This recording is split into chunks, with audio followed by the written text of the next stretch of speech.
Welcome back, everybody. Your host, Mitchell, on Notorious Pulls Radio. And we're back talking about another UFC fight card. And this week, it's a really exciting fight card. We have Jared, the Gorilla Cannonier, versus Sean Strickland. And let me tell you why I absolutely love that matchup. These guys love to bang, throw the hands. They are nonstop, relentless. Obviously, Jared Cannonier, his last loss was to Israel Adesanya when he tried to fight for the title.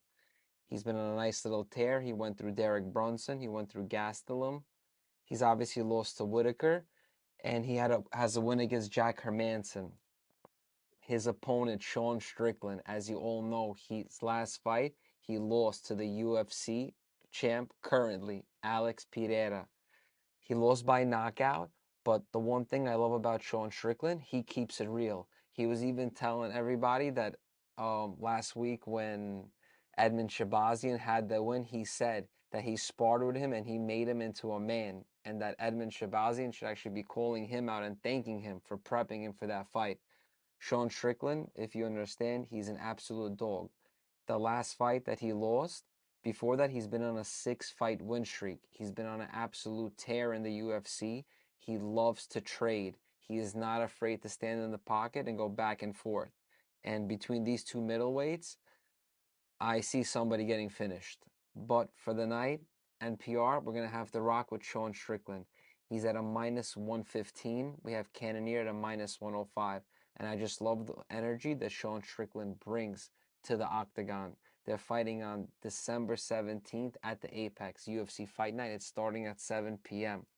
Another amazing fight. We have a co-main event against two top 15 lightweights that are going to showcase a beautiful performance.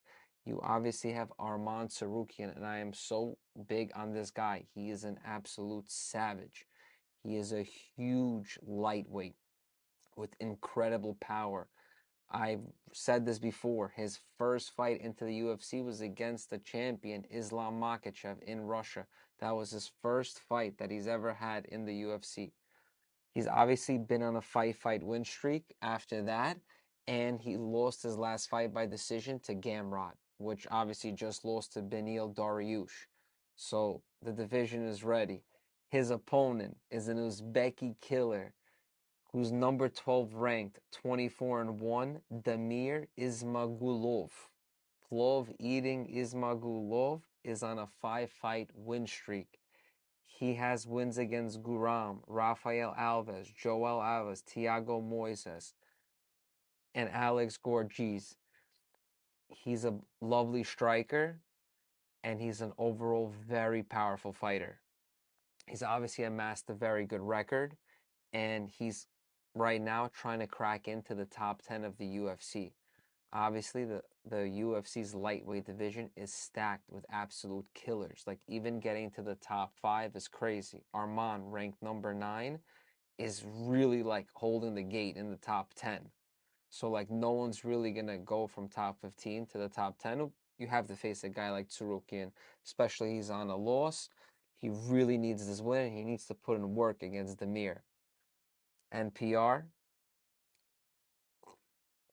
my prediction, I'm going to have to rock with the Armenian. This kid is an absolute stud. His wrestling, his striking is only improving, and he has the cardio to back it up. I believe he'll get this fight to the ground, and he will dominate Demir Ismagulayev in a 3-round fight. He will bring it to him, and he will finish him. So I'm going to be rocking with Saruki at a minus 155. That is my pick for that night, and that is such an amazing co-main event. That could have been a main event, and I would have been happy. I would have said, this is solid. He was the main event last time against Gamrot, and they delivered. So this is a fantastic co-main event. We have for the flyweights a really, really exciting flyweight in Amir Albazi. He's the number 8, the Prince. Originally born in Iraq, his parents had to like migrate to Syria, and he grew up in like Sweden. So this dude has traveled around the world. He has trained with tons of fighters. He usually fights in Abu Dhabi, but we finally got to watch him in Vegas. He's going to be in the States. He's going against someone who's making their UFC debut. They had a win on the Contender Series over the summer, and this guy is Alessandro Costa. He's 12-2, and he's making his UFC debut on Amir Albazi, who's on a 3-fight winning streak. Tear in the UFC. His last most notable win was against the current flyweight champion's brother, Francisco Figueiredo, and he finished him by submission. Like, this flyweight is no joke. He's at a minus 480 favorite, and there's no way I'm going to go against the Prince over this UFC debut. This to me is sending like lamb for slaughter. You know, this guy going against Albazi in his first fight in the UFC. So this one, I'm not expecting much. I'm expecting a very dominant performance for Amir, and I do believe he's going to continue to grow and build his name in the UFC flyweight rankings. Our next fight is probably a fight against the two biggest UFC veterans on this card. You have Alex Caceres, who's been in the UFC since 2011. He's 19-13, and he has taken over a dozen fights for the UFC. He's going against another UFC veteran in Julian Erosa, 28-10, who's currently on a 3-fight winning streak. In his last 7 fights, he's been 6-1. He's been steady in the featherweight division, and he has good wins over Hakeem Dawodu, Steven Peterson, and Charles Jourdain. So those are very reputable names. Obviously, you know Alex Caceres. His last fight was a loss against Sodiq Yusuff, but prior to that, he was in a 5-fight winning streak. And in a lot of those fights, he was the underdog. And he has come up with his karate boy style.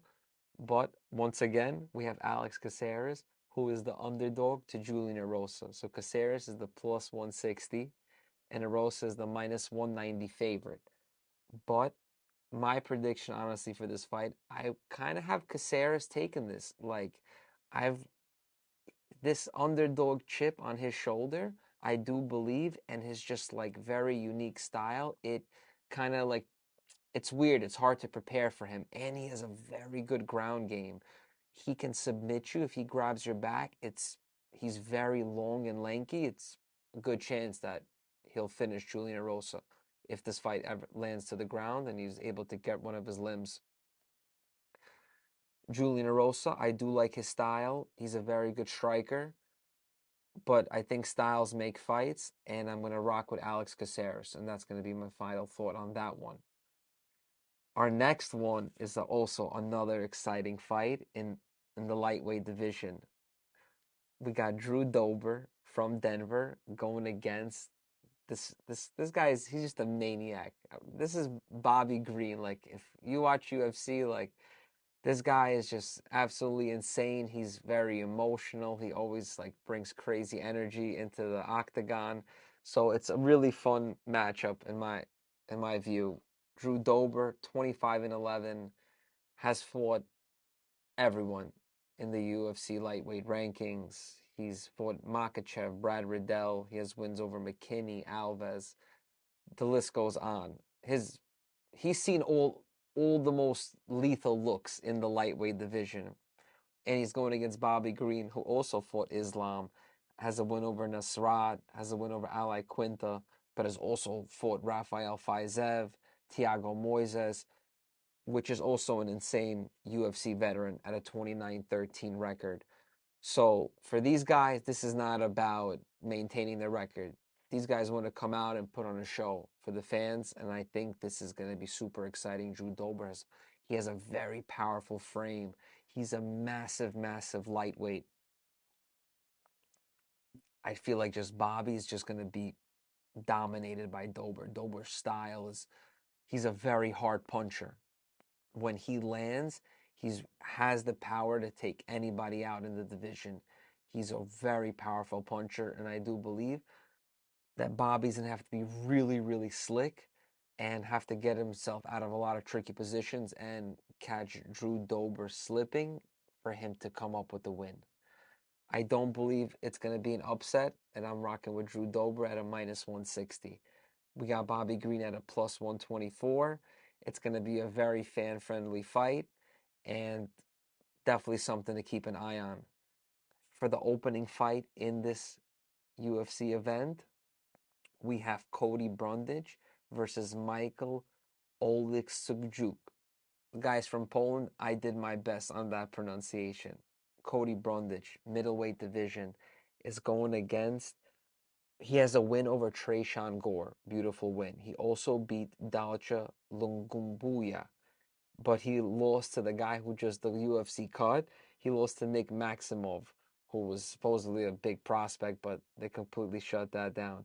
And an interesting fact about Cody Brundage, he actually lost on the Dana White's Contender Series. And like I've been saying before, in UFC, losses don't always dictate how your career is going to go. So he had a loss on the Contender Series and was still able to make a UFC debut, which he lost, and then strung on 2 wins in a row. So in the fight game, there's always a lot about momentum. And who is he going against is, in a sense, a much bigger fighter who, in Michael, who used to fight at 205, but is cutting weight to make the fight. And he has wins over Shamil and has lost to Justin Jacoby, and he beat Sam Alvey also his last outing in beautiful fashion. He's 17-5, and he is a heavy favorite at minus 295. So it's really tricky because I don't understand how the matchmakers made it so wide. Brundage is the underdog at plus 220, and I believe that he can be that upset of the night. Like he can pull it off. So I'm praying to the MMA gurus that we're gonna take Cody Brundage as the underdog. He's 8-2 against Michael from Poland, Oleksiejczuk, that he's gonna get it. Guys, remember this fight is happening on December 17th, Saturday night at 7 p.m. at the Apex. Also, we always love your support and we love you guys watching our show. Please always check us out on notoriouspulls.com for our merchandise. We have amazing, beautiful merchandise. Please, if you want to get a nice gift for your friends and family for the holidays, check out our merch. They'll love it and they'll thank you for it. And remember, your host, Mitch, on Notorious Pulls Radio, and we can't wait to see you soon. Thank you.